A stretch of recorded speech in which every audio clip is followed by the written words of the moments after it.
Hello, and welcome to Win Stupid Prizes, the show where we ask the questions that nobody thought were worth asking. I'm Eddie, and I'm joined today by the three sportiest people I know, and they are Bear. Hi, I'm Bear, and I love sport.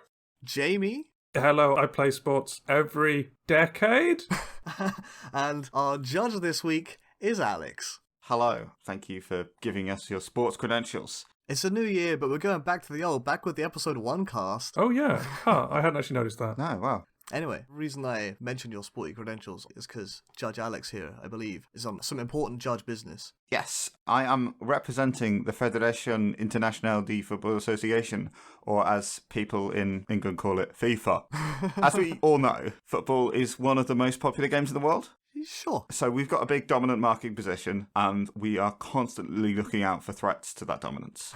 We're currently seeing a lot of young people playing these esports like Fortnite, Dota, Cardfight Vanguard. So we're really wanting to up our game and get into that space a little bit more. Okay. So I've checked our bug tracker, and we don't really have many big changes for our next balance patch. And it's also been ages since we even bothered. So basically, bringing this in, I just want as many pitches as you can for changes in the next football balance patch, and hopefully we can work something up together and get something really good to make the next best bit of football. Many pitches, I get it. Wait, so you're from FIFA, right? Yep. How about I give you some cash?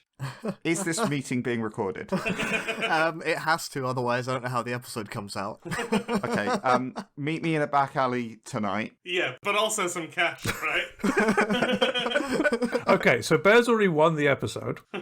Alright, but let's throw out some ideas anyway. Let's actually fix this game. It's the beautiful game, it doesn't need fixing, right? That's the wrong kind of bribery for FIFA. Flattery. Yeah. You're right, it's the best game. Goodbye. That was a great episode. Yeah. Thanks, guys. See you. So is this just a balance patch? Are we doing some bug fixes as well? I mean, if we got the dev time, we can put it in. Okay, so as a passionate fan of football who understands the history going really far back, ever since its origins in Tudor football. Jamie, name 3 football teams. Manchester United, Manchester City, and Jackie Chanchester, yeah. Yeah, why not? It doesn't sound right, but I don't know enough about football to dispute this. So I'm aware that back when version 3.2 of the rules of the game were introduced, there were a few bugs that haven't been fixed since then. And I think that's really important to get the fans and the players and everyone, knowing that FIFA cares and they want to, make sure the game is the best it can be. So bug fixes are really important. Yeah, that's definitely the aims of the FIFA organisation right there. Yes. So, as I mentioned, there were these bugs introduced back in that version. Most importantly, for some unknown reason, it added player collision, and I don't understand this. So we need to fix that. Players keep running into each other, getting hurt, and how are you even meant to get the ball off someone else if you can't get past them?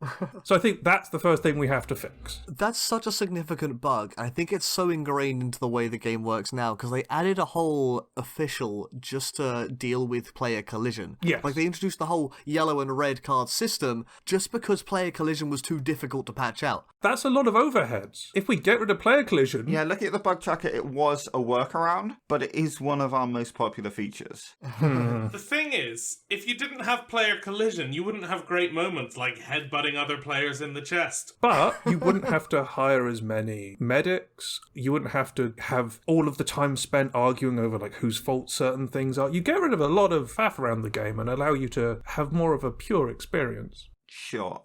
I understand if you want to keep it for the reasons that people have said, but it did irrevocably change the game when it was introduced. And I think the rugby fork has really taken that and run with it. Yes. So maybe that's a good way to differentiate between the football fork and the rugby fork. Yeah, get football back to the more pure skill-based thing and rugby back to the raw violence that it truly needs. Just manly men. Next patch for rugby adds weapons, weirdly. Does anyone else have any bugs that we want to put down on the tracker? Make sure that we've got them notified before we move on to features. I can think of a couple of bugs, actually. Sure. The way I was thinking about tackling this was... Hey, thanks.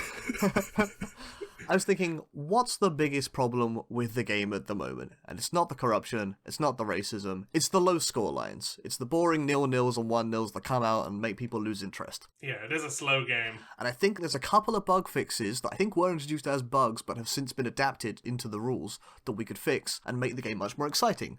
Such as, one of the players currently has the ability to use their hands, which I assume was a bug based around the glove implementation. Yeah, that seems like cheating.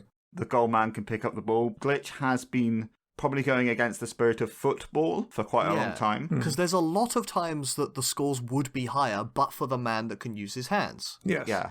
So now you've replaced his hands with feet? We're not doing the more legs pitch. No more human hands in football. What if we had a footballer with human hands? Oh, the other bug come rule that I think that we could fix is the offside rule. Because, again, I think that's probably a bug just by the way you introduced officials and linesmen. But if we eliminated that, it would allow for much more positional variations. If the goal man can't use his hands either, there's going to be a lot more score, which is going to get people a lot more excited. On the score note, have you considered multiplying all the scores by 3? Yeah, but that's derivative. Again, rugby did that, so we don't really want to go into that territory. Yeah, fair point. 10? I do like 10. What if we included like a zone within which inside that zone you score 1 point, and there's a slightly larger zone in which you score 2 points, and then anywhere outside of that you score 3 points? Yeah, no, that sounds quite good. I do like that. Yeah, that makes sense. But you should also have targets inside the goal that move around, and if you hit those, you get bonus points when you score. What if instead, though, so if we're getting rid of the goal man hands, but I think we should let everyone use their hands. I think that would be an easier workaround. Oh, you just expand the glitch to everyone. Yeah. The problem is that if you can just grab the ball, it just becomes a game of rugby, so let's not do that. Let's make sure you have to, like, bounce the ball or something to make sure that you can't just hold on to it the whole time. Sure. But then that'd be too easy to score, so maybe we'd have to make the goal, like, smaller. Let's make it like a small circle. Yeah, put it higher up. And higher up, Yeah, that's a good idea. Put it higher up. You wouldn't be able to save it, though, would you, if it was higher up? Because if they're just throwing it in from afar, that's not very interesting. But what if we made the goal horizontal, so you had to throw it in from the top? Yeah. And what if we replaced all players' hands with feet? Real pushback from the clubs about any genetic engineering with replacing one body part with another. Oh, that's unfortunate for one of my ideas later on. The problem is that the pitch, it's quite a muddy, dirty pitch. I think you probably have to replace the pitch. Yeah, put it inside on like a nice... On like a solid surface. Yeah, that would make sense. And if we're moving it inside, though, that's quite a big space, so I think we need to make the pitch smaller. But if the pitch is smaller, there's too many players on the pitch. So I think something like 5 on the pitch at a time would probably be about right. Yeah, like 5 people on each team on a smaller pitch fits inside like your average gymnasium. So the kids can get into it when they're younger. Yep. They have to bounce the ball, but they can use their hands. Yeah. And they're going to throw it into the goal from the top. And they get points depending on how far away from the goal they are. I think that's a good change. Yeah. If you're fixing bugs, there was a problem where, for some reason, they couldn't get the ball to work properly, so they just left it at the one form they could get it. What, ball form? Yeah. I mean, it wasn't originally going to be the ball, it was going to be the object. It was going to be called foot object. Good old foot object, yeah. And every time they do a kickoff, it was supposed to be a random shape and affected by random physics. But they couldn't get that to work, so they just left it as a ball. There's a completely different route you can go down here with different sized balls, different shape balls. Like Esbeth has randomizing it every time there's a kickoff. Admittedly, you've mentioned the rugby fork, and I feel like the second most sort of doable shape for like doing the physics properly is probably the one being used in the rugby fork. Yeah, the egg really is... Well, that's the thing. It's not quite egg-shaped, it's pointy oval. What about egg-shaped? There's only a point on one side. Oh, actually an egg shape. Really add some chaos to the situation in terms of how it bounces. Yeah, we're going to have to go away and do some physics simulation on this one. What if we also made it similar to an actual egg, in that if you kicked it too hard, it broke and reset to the middle? Oh, I like that, So yeah. you have to actually be quite gentle when you score goals and things. So we transfer the kind of soft, padded goalkeeper's gloves to everyone's feet, and then they can softly kick the ball. I know you said no genetic engineering. I did.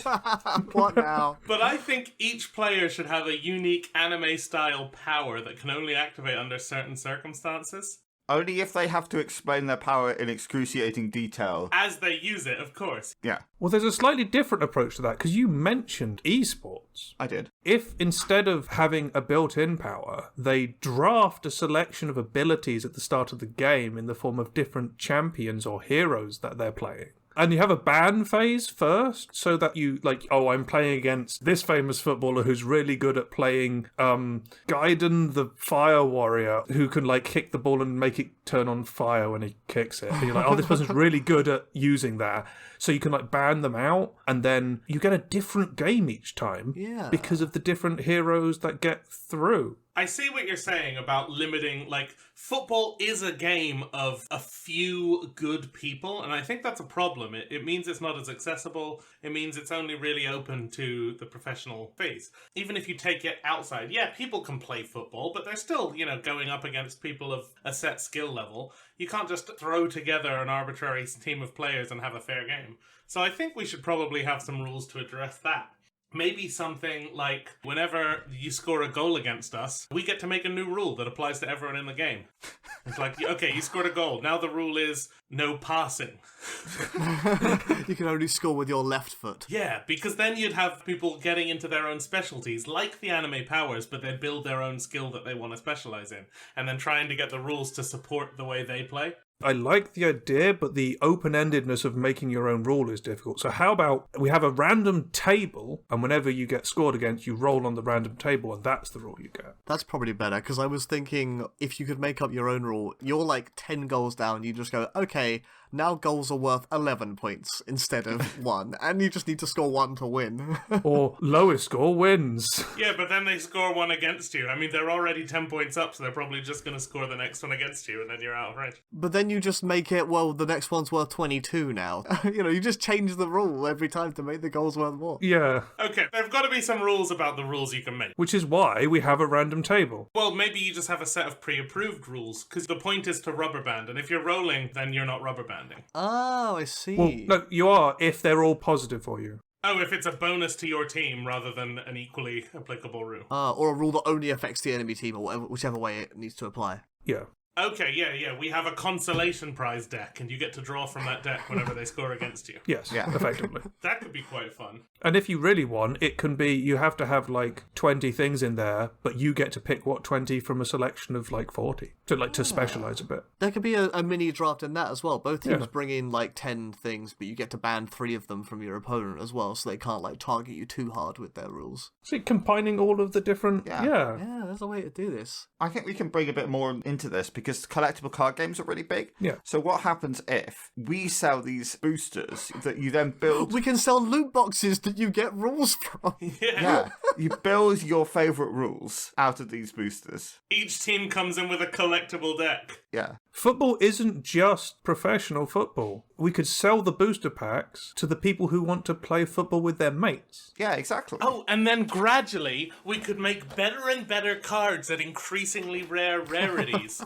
And then we could promise to not ever reprint some of them so that their value continues to climb over time. Fantastic. Oh my word. And we'll release like a new set of rules or whatever every year so that you have to keep up to date with the most recent set. Yeah. There will be power creep, inevitably. Yeah, of course. Our friends at Electronic Arts have really got that one nailed, so I think I'm going to push that one over to them to get that R&D sorted. Fair enough. That's fantastic. More ideas, please. When you mentioned having individual player anime powers, I think that gets complicated when they're attached to players. But what if they were a suit or an item that you could obtain? And instead of drafting them, you buy them with gold earned by the players during the match. We already have a fantasy points system. That already exists. Yeah. So all we got to do is convert that into gold, and all of the players will earn gold based on their performance and could use that to buy these upgrades and items. Well, even better than just the fantasy points, we should have bonus objectives. Like, if you're the goalkeeper, you could leave the goal and go and, like, make some hot dogs and throw them out to the audience and win some bonus points. And with that, you're getting a power-up. Yeah, you're leaving the goal empty, but it's a calculated risk. Yeah. Actually, there's a point here. You know how the pitch is rectangular, but you want the viewing experience to be kind of a circle around it? That leaves these kind of like curved areas to either side of the pitch to like make it more circular, in which you could add a jungle.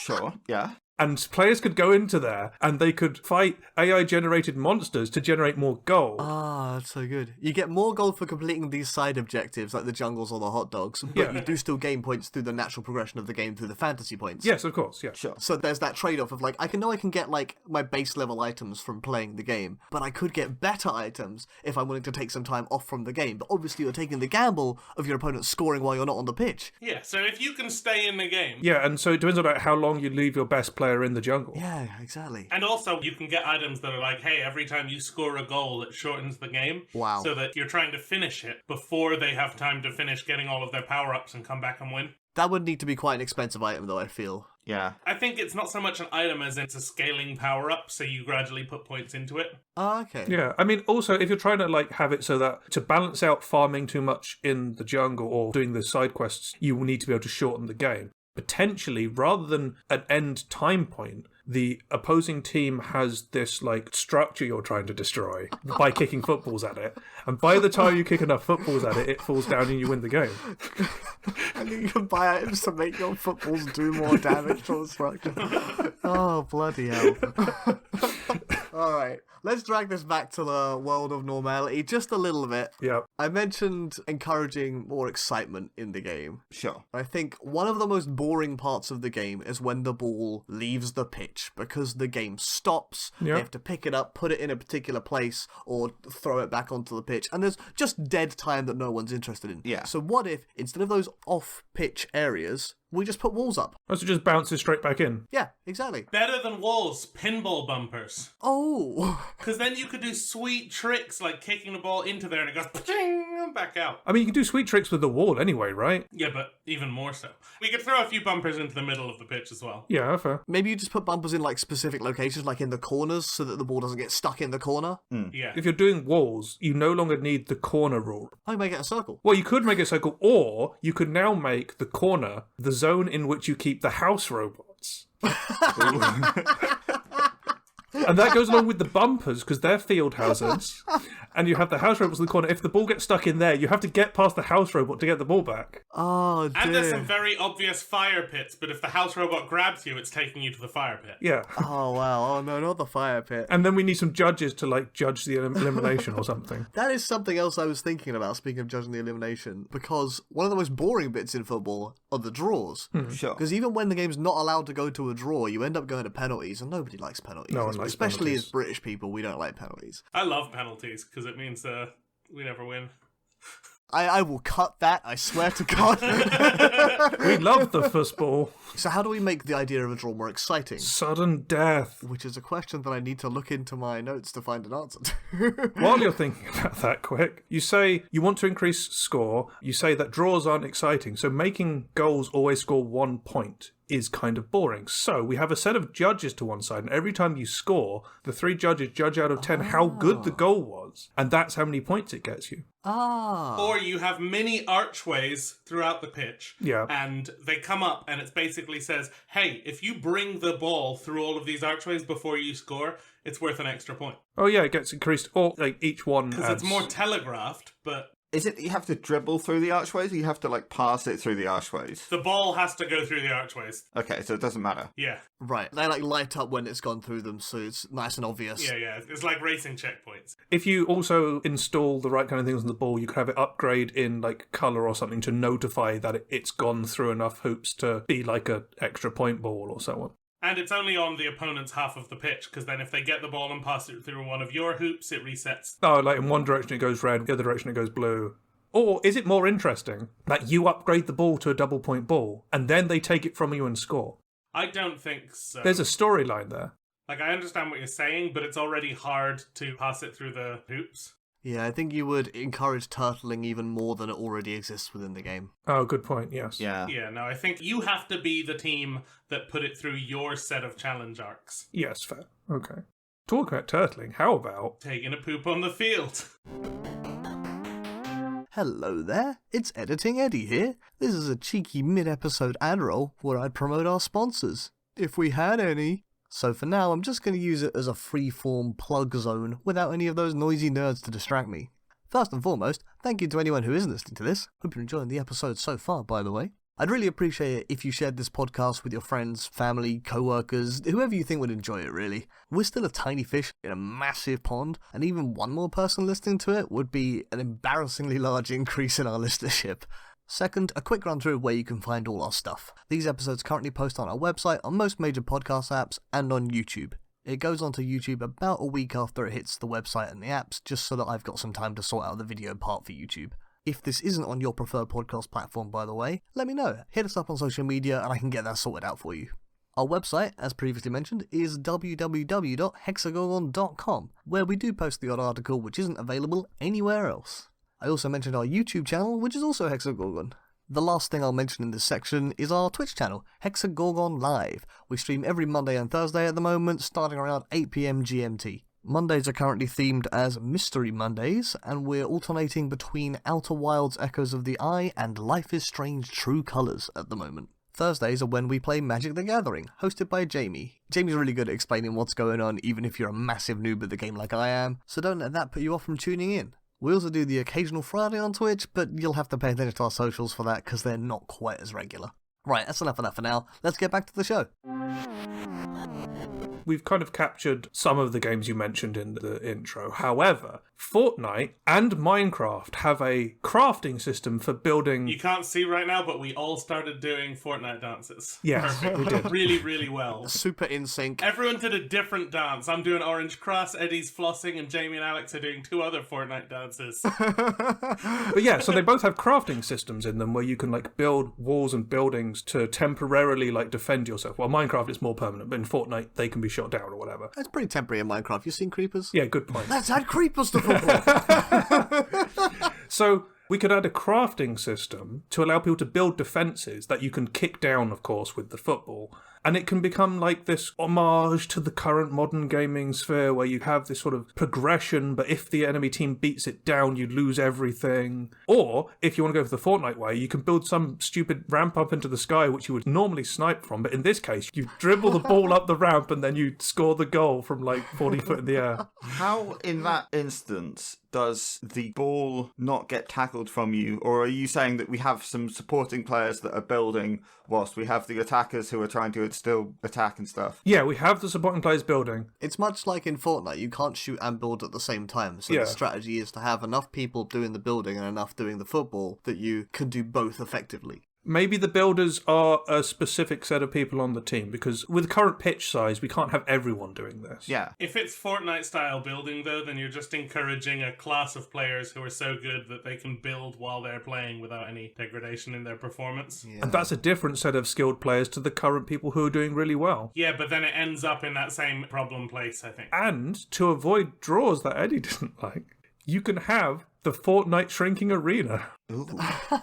So are you saying we start with an incredibly large arena? Yeah. Are the goals on the edges and they gradually move towards the middle? Yeah, the goals on the edges and they shrink to each other, yeah. So Tudor football used to be done between 2 adjacent villages, and it was that sort of scale. So it's even a callback to the origins of football. Oh. I like that. A classic. I think that's quite a good way to do sudden death, actually, Yes. which I think you dropped earlier. Just gradually crush them with the walls we talked about earlier. Exactly. When you get to full time, the score's a draw, next goal wins, because that's better than penalties, and we'll slowly shrink the arena so that there's less and less space. Yeah. We don't need to make it not end in a draw. We can just make the draw be a bloody death, and then that's a form of entertainment in itself. True, yeah, we will kill one player every minute. That stops it getting stale as well, because then when the best players come up against each other and start to draw, they get wiped from the game. Yeah, there's a possibility that they might make an agreement to make sure a goal is scored so they don't get killed. There you go, yeah. But then you get the 2 big ego players who are like, I would rather die than let you win. Yeah, then they both die. Is it more interesting to increase the number of players during sudden death? And decrease the pitch size at the same time. Yeah. Well, actually, that brings me on to another one of my balance ideas. Rather than the score being how many goals you've scored, every time you score a goal, the team who's just had a goal scored against them gets to bring on another player. Okay. From the crowd. From anywhere. From the crowd, they have a bench, Jamie. Permanently. They get brought onto the team. They just sign a contract on the spot. Yep. And then if they score a goal back, they either lose a player or the other team brings on another player. So either we end up with a ridiculously large number of players or we hit an equilibrium equilibrium where, like, gaining one more player is going to make you win and losing that player is going to make you lose, and you bounce back and forth between that point.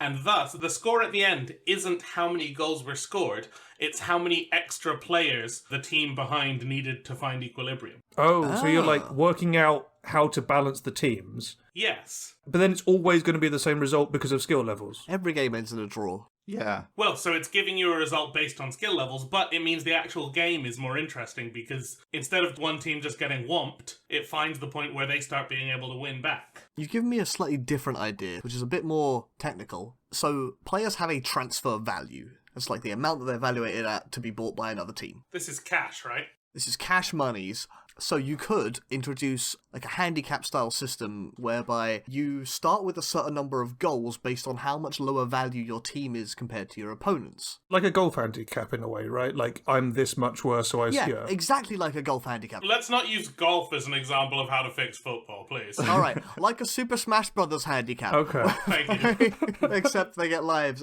goals, yeah. And so, based on how much more valuable the opposing team is, you start with a certain number of goals, which is equivalent to the cash value worse you are in players. That would also help combat the financial fair play thing that you, Alex FIFA, have tried to tackle, and with mixed degrees of success, I will say. We have. Unfortunately, this runs into a problem pretty quickly, and that is that the financial value is based on the principles of supply and demand. Yeah, you would need a team of valuators to value every player every season. Yeah. Well, that sounds like a points-buy system. If we value all the players, now you can be given a budget with which to buy your players for your team, and therefore we have different team sizes. Well, if money is a problem, here's a way to balance that a bit. Every player has to come in wearing additional weights that scale based on their salary. So if they get a pay cut mid-match, they get to take some off. No, it has to be set. There are rules about when you can set and change their contracts. Okay. Football currently has 2 transfer seasons, so you just make those the time where you can change and set contracts. Yeah, it's about how much money they've made over the past whatever period. Yeah. Oh man, if we also included like the items or something, removing your weights could be an item that you could buy, and then you get the Goku power level moment in removing the weights and suddenly just beating the crap out of everyone else. You just have the star player brought in completely weighed down, like lugging in all these weights, and then at some point in the game they're allowed to drop them, and you're like expecting that big anime reveal, and they're just like, no, mate, I'm really tired. Yeah. I'm just a dude. I've been carrying around more than my own weight this whole time, just stepping around the field. Well, that depends on what you want the upper weight to be. Like, some weight on the leg is a lot. Well, I think we decide what the upper weight should be based on how much we want to cap salaries. That's not a bad shout. But, like, what you want the maximum weight to be, because you still want it to be fun, right? You don't want the best 2 teams to play each other and everyone just to be going like, I'm so slow. I think you do want that. Well, I want that. People would start watching the smaller local teams. That's true. Yeah. We do want football to be an aspirational sport. We do want people to go, oh, I can play at my local club level and someday become David Beckham. So I think maybe we need to figure out some way of making sure that this still happens. Just make sure you partner with a training weight company. Oh, I know a way to make it aspirational. Add in a set of drinking rules where the better you do, the more you have to drink during the game. That way you see a great player do some amazing moves, and then you see them get smashed, and you're like, wow, I can get smashed too. We are sponsored by too many alcohol companies. What about teetotalers? Unfortunately, FIFA not the most inclusive company. No, fair. So teetotalers not really in consideration. We're not a company, we're a federation of international associations I here. do apologize. Thank you. You're allowed to not drink, just if you do something that means you have to drink, you get sent off. Oh, so you have players who never intend to score. If you refuse to drink, it's a red card. Wow. It depends on how much drink, right? Once you get up to like a full pint, then you get a red card. Okay, yeah, it's a yellow card for like a 2 fingers drink. Yeah, Oh, exactly. okay. The problem is kids do like playing football. Yeah, that is a point. You're right. Some nauseating medicine then, instead. Oh dear. I was going to drag it back to the weights thing. Rather than have them literally wearing and lugging around weights, what if you were... Emotional weight. You really upset them.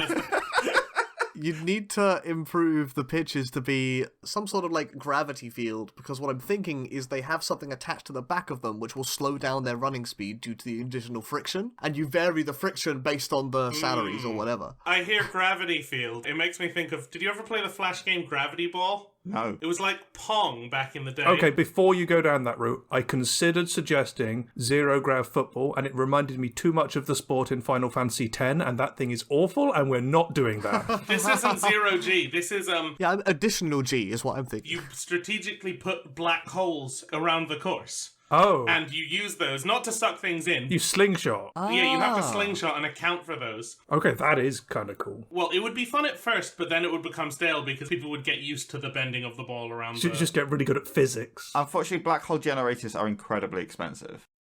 Shut up, FIFA.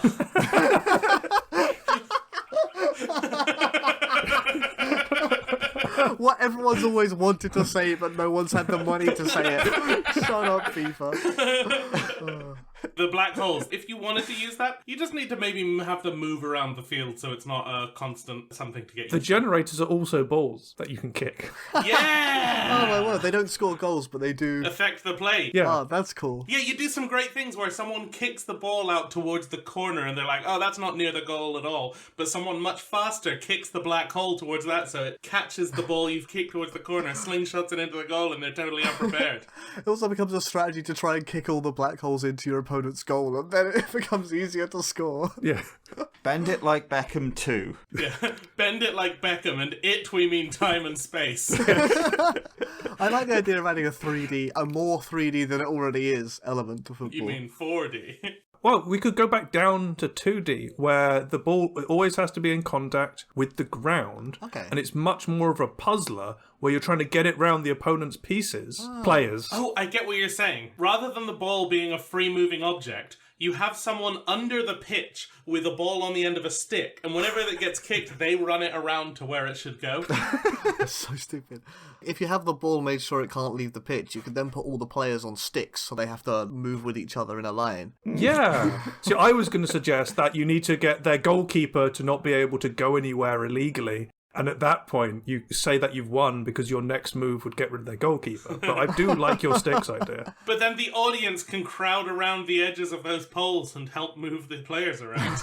Audience participation's great. It is, yeah. Here's one other thing that I've thought of. We love sports. We're the sportiest people we know. Yes. But the problem with sports is that you have to move around and it's a physical game. And even though we love sports, we don't like that. Agreed. My biggest problem with sports, the movement. Yeah, why don't we get rid of the physicality of it and get to use our brains a bit? Turn it into a turn-based game. Everyone stands still, and on a turn, they either get to move or the manager gets to move a player. Yeah. And there are rules for like how far you can move based on your position.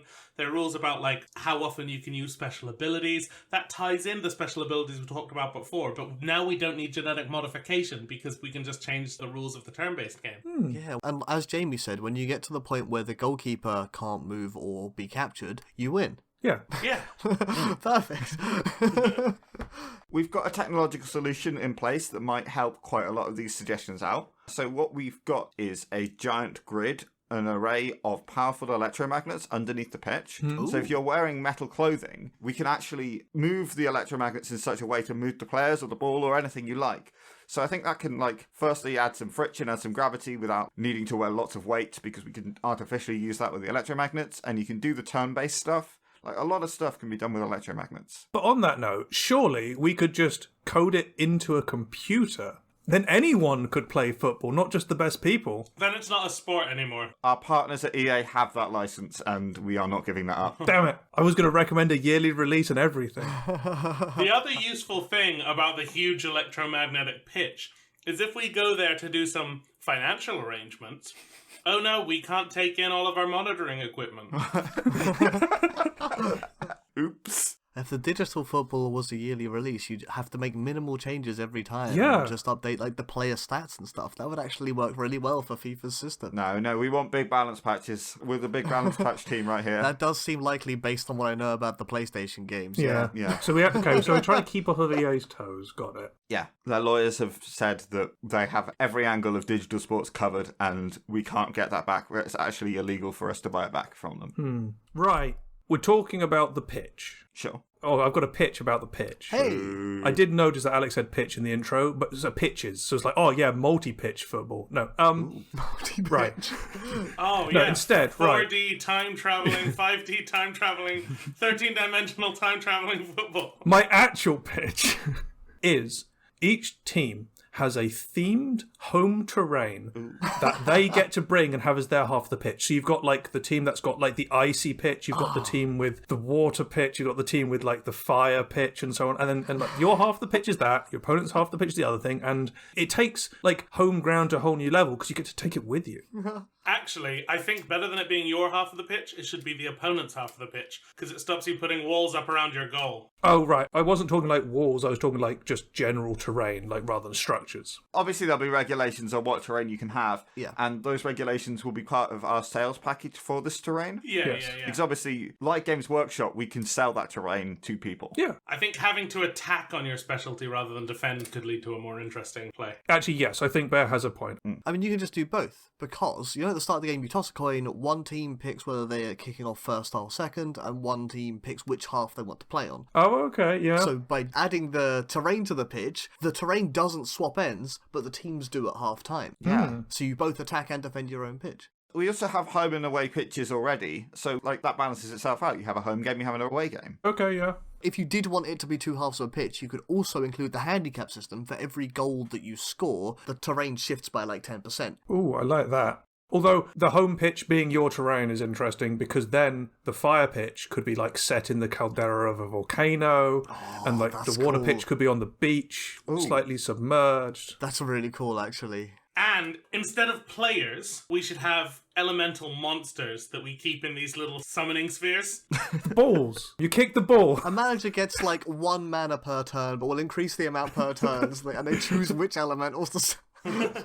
We could have like a series of tiered pitches that you have for your world tournaments. So you can have like in the initial rounds you get the basic pitches, and then the pitches get more and more extreme as we go up the pyramid. And the finals are on Rainbow Road. The finals are on Rainbow Road, and then once you've won the cup, you have to be there all the time to defend it. Yes. Kind of like a Pokemon League Champions. I mean, that's sort of what happened before the 1966 World Cup. That dog found the trophy, and it was because they forgot to defend it. So now we're going to have like corporate espionage between the teams, and if they can sneak into the other people's like trophy cabinet and take it. That's a really good idea. Just like having spies as an option in football. So Yeah. like halfway through a game, someone takes off their shirt, revealing the other team's shirt underneath, and just turns around and starts playing for the other team. Hidden role games are amazing. Yeah, you only field like 10 players at the start, and they're like, oh, why have you only got 10? Oh, yeah, one of our players got a red card in the changing rooms. Oh, fair enough. We lied. They're in the audience. Well, they're one of your players the whole time. Yeah, betrayals. You randomly get one of the opponent's team as a traitor at the start of each game. It's the goalie. Every player gets handed a card at the start. You are the seer.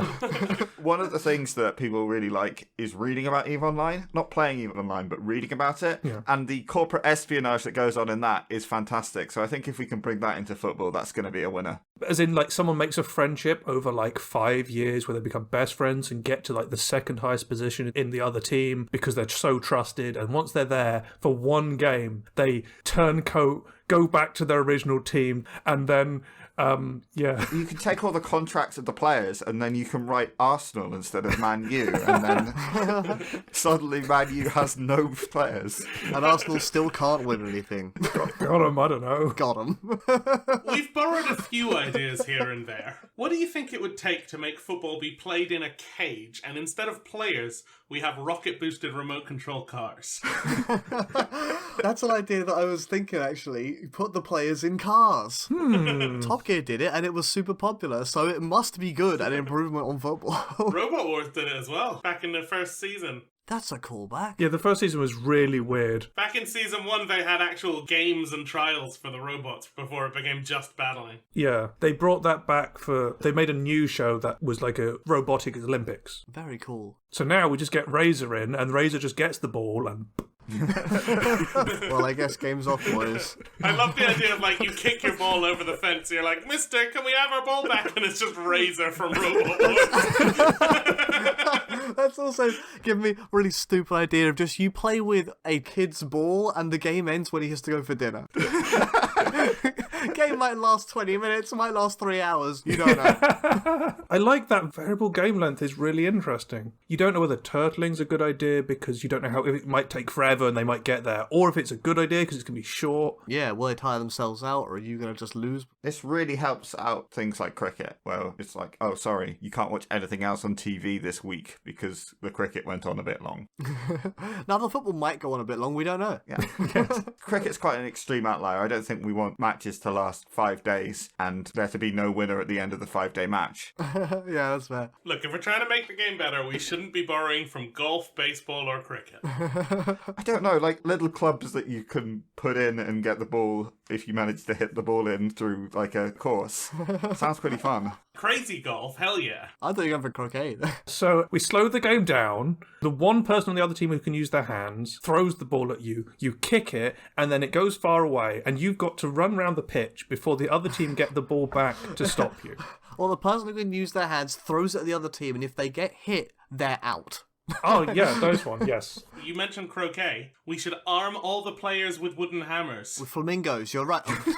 But yeah, if we armored up the players and made it a big melee, equip them with medieval weaponry, they get to choose different styles of weapons to try and beat each other. Yeah, when I was mentioning Tudor football, I was thinking about that because Tudor football often involved violence. However, as mentioned earlier, we want to keep violence in the rugby form. Yeah. This is actually straying into Brookie and Ultra Cricket territory as well. Yeah. You could also adapt it if you wanted to avoid the violence with, like, giving every player the same type of stick. It would be like, I don't know, curved, a bit like a walking stick, but probably flat on one side. They make the ball smaller so that it can function with the stick properly. Yeah, oh, yeah, yeah. And then you use that instead of your feet or whatever. Oh, of course, yeah. And we'll add a complex arrangement of long corners and short corners for depending on where the ball goes.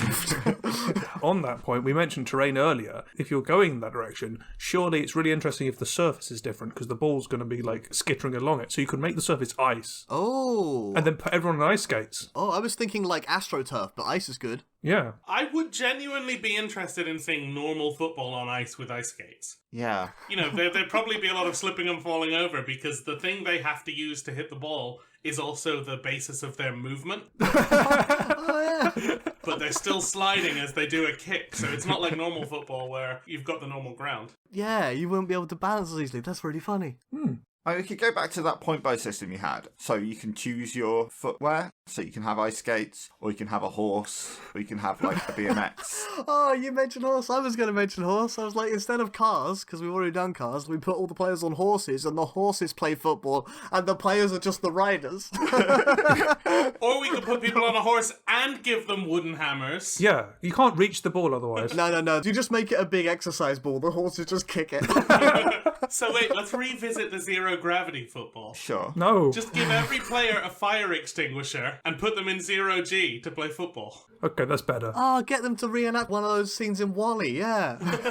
Okay, I'll allow that. That's not too much like, Oh, I can't even remember the name of the game. I hated it so much, I just purged it from my memory. If everyone had a limited amount of fuel as well for, like, a certain time period, then there could be a real strategy with trying to, like, Yeah, definitely. have players get the other team to overuse their fuel and then be left with an advantage. You get a specific amount at half-time. Or every goal, potentially. I think if you do it at half-time, because that makes the substitutes interesting as well, because, like, you want to make sure you use enough fuel that you're getting your full top-up at half-time, but you don't want to use so much that you're going to run out and force your manager to sub more than he wants to, so on and so forth. Yeah. We could have the game last shorter, so that you've got a little bit of fuel. Maybe you can use like oxygen as repellent. You've only got like 22 minutes to play the whole game. Yeah. Oh, okay.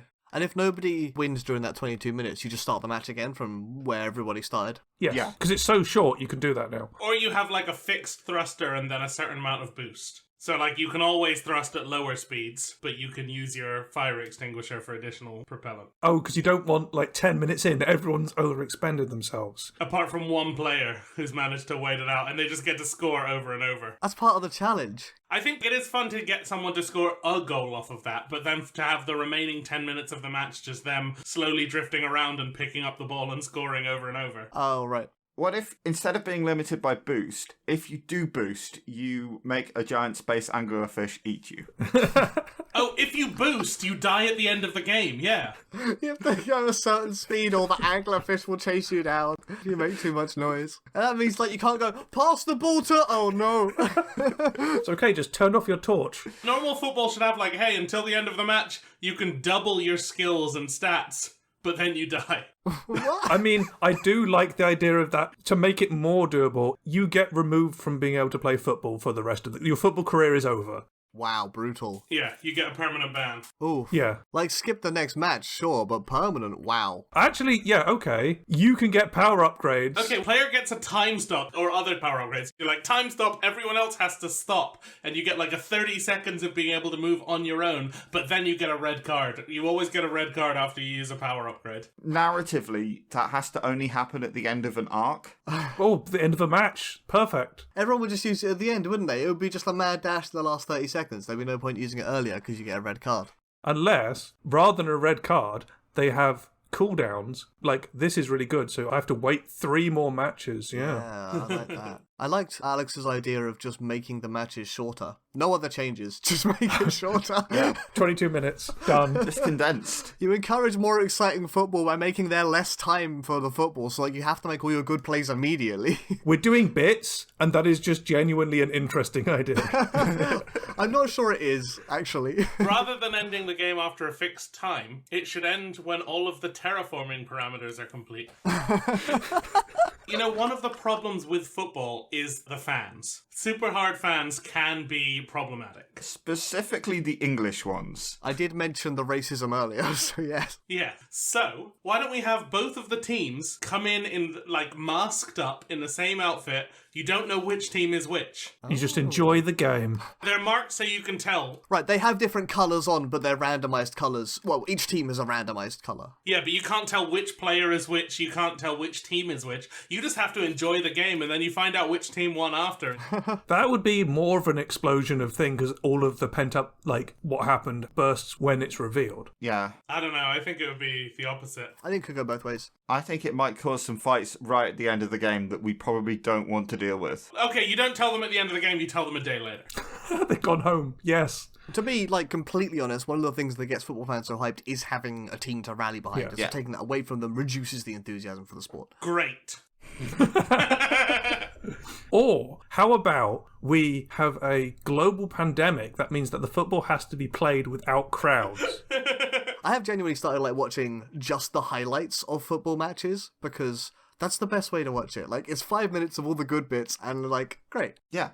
So I've just got that Teams notification that said there's only a few minutes left in the meeting, so we are going to have to wrap it up pretty quickly. Okay. Do we have any more ideas just before we go to the judging? No? I don't think No? so. Okay. That's it. I'm very surprised none of you mentioned multi-ball. Well, I mean, of so course. yeah, no, well, that's- like, that's yeah, I mean, obvious. duh. Isn't that already part of football? Right, so with the answers you've actually given, instead of the canonically correct answer, which is, of course, multi-ball, I think it's got to go with the jungling. I think just adding some extra things to the game, Adding neutrals to football. neutrals. And they get pulled from the audience at the start of the match. Wearing mascot costumes. Yeah, no, you look like an exciting fan. Come and be a neutral for this match. Quick, put on this lizard costume. We are on change freeze for new ideas now, unfortunately. You have pitched the idea, and that has won. Way! And now we gotta. Jamie won the game. Jamie won the Oh, is that? game. I don't know what we're meant to do Jamie, here. we love you, Jamie. We do. I have We no love idea Jamie. what's going on. Oh, Oh, I like that song. Oh, sweet Jamie. Congratulations, Jamie. I've never won anything before. From our prize pack, you've won a 6-pack of football stickers. Oh, yes. That's 30 stickers in total. They're the 2020 edition, and they're a £1.62 value, so I hope you enjoy those. Wait, what? But I started collecting this year. Goodbye. Football's getting patched, It's getting patched. It's getting patched. It's getting football's getting patched. Thanks for listening. If you want to keep up to date with everything we do, your best bet is to follow us on social media. We're at Hexagorgon on Twitter, and we're Hexagorgon FB, no spaces, on Facebook. And if you'd like to support us financially, you could either donate to our Ko-Fi, which is Hexagorgon, or subscribe to us on Twitch if that's more your speed, which is Hexagorgon Live. Thanks again for listening, and we'll see you next time. Well, you'll see us. Well, not see exactly. You get the idea. So congratulations, Jamie. From our prize package, you've won a 6-pack of football stickers. Ooh, I like collecting That's things. 30 stickers in total, £1.62 value. They're the 2022 edition, so... Wait, what? Oh, fuck. The 2022 edition. Future stickers! 2022, let's go.